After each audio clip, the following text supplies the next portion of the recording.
ہیں اور ان کے قریب ترین جو لوگ ہیں ان کی آئی پی پیز ہیں، اور ان آئی پی پیز کو جو مراحت حاصل ہیں اس میں اوور انوائسنگ بھی شامل ہے۔ اوور انوائسنگ کا مطلب یہ ہے کہ ایز پر ایکچوئل نہیں ہے، کہ جتنی معاہدے کے مطابق ان کو پیمنٹ ہونی چاہیے اس سے بھی زیادہ ہے۔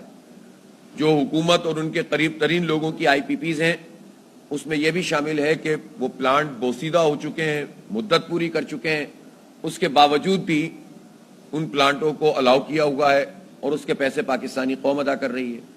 ان آئی پی پیز میں وہ لوگ بھی شامل ہیں جنہوں نے معاہدے ہی غلط کیے ہوئے ہیں اور جتنی کیپیسٹی شو کی ہے اتنی کیپیسٹی کا پلانٹ نہیں ہے۔ اسی طرح سے یہ بات بھی سب کو پتہ ہونی چاہیے کہ ایک طرف کیپیسٹی پیمنٹ ہے، اس کا مطلب یہ ہوتا ہے کہ وہ قیمت پاکستانی قوم اپنی بجلی کے بلوں میں، گیس کے بلوں میں اور ٹیکس کی صورت میں ادا کر رہی ہے جو بجلی بن ہی نہیں رہی، جو ہزاروں ارب روپے میں پہنچ گئی ہے اب سالانہ۔ اور دوسری طرف انکم ٹیکس میں چھوٹ ہے۔ تنخواہ دار طبقے کو تو ذرا سا بھی ریلیف دینے کے لیے تیار نہیں ہے حکومت۔ ہم نے مطالبہ کیا تھا کہ آپ پچھلا سلیب بھی برقرار رکھ لیں تنخواہ دار لوگوں کے لیے، پچھلے سال تک کا جو نیا سلیب آپ نے لگایا اس سے وڈرا کر لیں۔ اس میں ہم سے یہ کہتے تھے کہ آئی ایم ایف کا بہت دباؤ ہے اور ہم یہ کم نہیں کر سکتے، لیکن چند لوگوں کو، یہ جو 40 لوگ کہا جاتا ہے، 40 خاندان کہا جاتا ہے، میں اس پر بھی ابھی تفصیل سے بات کرتا ہوں، لیکن چند لوگوں کو فائدہ پہنچانے کے لیے ان کو انکم ٹیکس سے چھوٹ دی گئی ہے۔ اور انکم ٹیکس سے جو چھوٹ دی گئی ہے وہ کتنی ہے؟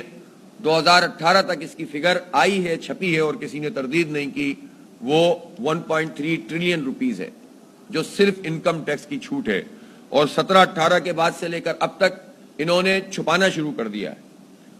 اور ہمیں یقین ہے کہ یہ اس وقت کے جب 300-400 ارب روپے کیپیسٹی پیمنٹ کے دیے جاتے تھے اس وقت تک کی صورتحال یہ تھی۔ اب کیپیسٹی پیمنٹ 2400 ارب روپے کی ہو گئی ہے، تو اس کا مطلب یہ ہے کہ کچھ جگہوں پہ چھپ بھی رہا ہے کہ اب یہ ہزاروں ارب روپے میں چلی گئی ہے فگر، جو انکم ٹیکس چھوٹ چند لوگوں کو دی جا رہی ہے۔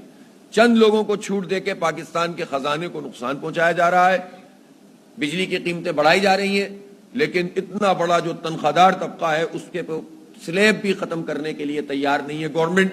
یہ اتنی بڑی دو رنگی ہے کہ جس سے واضح ہوتا ہے کہ ان کا مقصد یہ نہیں ہے جس طرح کی باتیں کرتے ہیں کہ عوام کو ریلیف دیں اور بہت پریشان ہیں۔ اگر پریشان ہیں تو چند لوگوں کو کیوں نہیں پکڑتے؟ پھر حکومت یہ بتائے کہ اتنا شور ہونے کے بعد یہ جماعت اسلامی تو، اور یہ بھی عجیب بات ہے کہ پاکستان میں یہ مطالبہ کہ بڑے جاگیرداروں پہ ٹیکس لگاؤ، پاکستان کی کوئی پولیٹیکل پارٹی نہیں کر رہی۔ بڑی بڑی باتیں کرتے ہیں لوگ، لیکن کسی کا یہ مطالبہ نہیں ہے کہ جاگیرداروں پہ ٹیکس لگایا جائے اور لینڈ ریفارمز کی جائیں آئین اور قانون کے مطابق اور تاریخی ریکارڈ کے مطابق۔ کوئی پارٹی یہ بات کرنے کے لیے تیار نہیں ہے، اس لیے کہ جتنی بڑی بڑی باتیں کریں یہ سب جو ہے وہ انہی جاگیرداروں کی بنیاد پر اپنی سیاست کرتے ہیں، انہی سرمایہ کی طاقت سے یہ سیاست کرنے والے لوگ ہیں۔ اے ٹی ایم مشینیں ہوتی ہیں پارٹیوں کے سربراہوں کے دائیں بائیں کھڑی ہوتی ہیں اور ان کی پارٹیاں چل رہی ہوتی ہیں۔ تو جماعت اسلامی کا یہ مطالبہ کہ جاگیرداروں پہ ٹیکس لگاؤ۔ 4% لوگ ہیں جن کے پاس 40% کلٹیویٹڈ زرعی زمین ہے، جو قابل کاشت زمین ہے۔ آپ 96% کو اگر ریلیف دے بھی دیں تو ان صرف 4% لوگوں کے اوپر اگر ٹیکس لگا دیں گے تو یہ سینکڑوں نہیں ہو سکتا، ہزاروں ارب روپے بنے۔ لیکن یہ کام کرنے کے لیے حکومت تیار نہیں ہے، جاگیرداروں کو پروٹیکشن فراہم کر رہی ہے۔ انہی بڑے جاگیرداروں کی پھر شوگر ملز بھی ہوتی ہیں۔ ان شوگر ملز میں جو دھندا چلتا ہے، میکسیمم شوگر ملز ایسی ہیں جو عام کسانوں سے جب گنا خریدتی ہیں تو 6 مہینے اور سال پیمنٹ نہیں کرتے، اور بالکل اونے پونے یہ گنا خریدتے ہیں اور اس کے بعد یہ اپنی شوگر کو ایکسپورٹ بھی کر رہے ہوتے ہیں۔ اسی طرح کوئی ویلیو ایڈیشن نہیں کرتے، جس کے نتیجے میں پاکستان کی زراعت جو ہے وہ بہت بڑا بینیفٹ دے سکتی ہے ہمیں۔ تو یہی جاگیردار گنے کی یہ اپنا شوگر ملز لگاتے ہیں، اور انہی میں اب وہ انڈسٹریلسٹ شامل ہو گئے جو فرٹیلائزر کمپنیاں بنا دیتے ہیں، اور جو اسی طرح سے آئی پی پیز میں بھی شامل ہیں۔ گویا ایک ایسا شیطانی قسم کی گرفت ہے اس طبقے کی، ایک چھوٹے سے طبقے کی، جو حکومتوں میں شامل بھی ہوتا ہے اور ہر حکومت پر اپنی گرفت رکھتا ہے اور اس کو کوئی پوچھنے والا نہیں ہے۔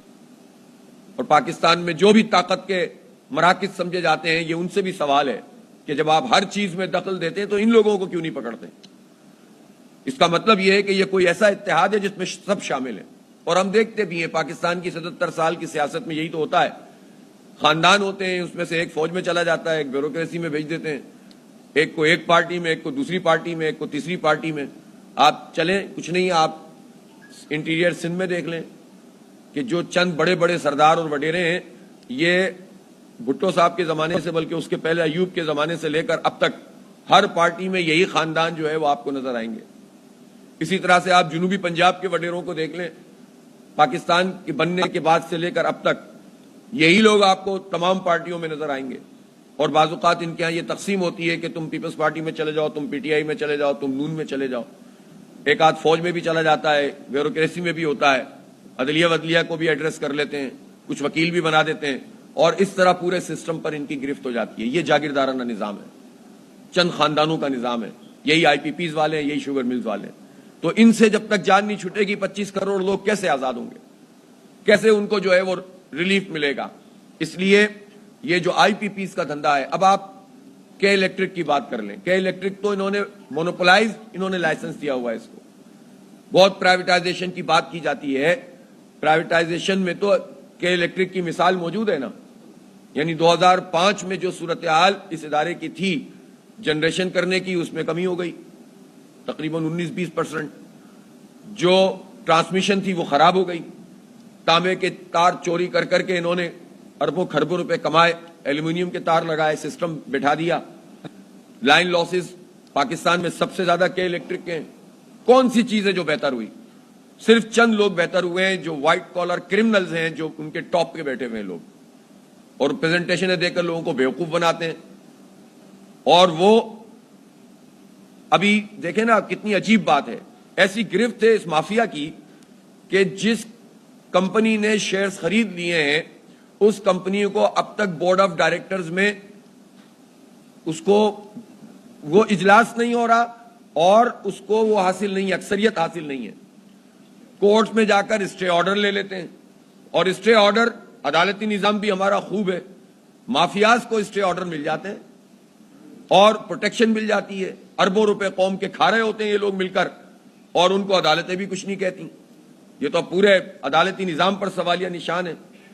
خاص طور پر کے الیکٹرک مافیا کو تو عدالتیں پوری سہولت فراہم کرتی ہیں, اور اس کے نتیجے میں وہ ہمارا خون چوستے رہتے ہیں.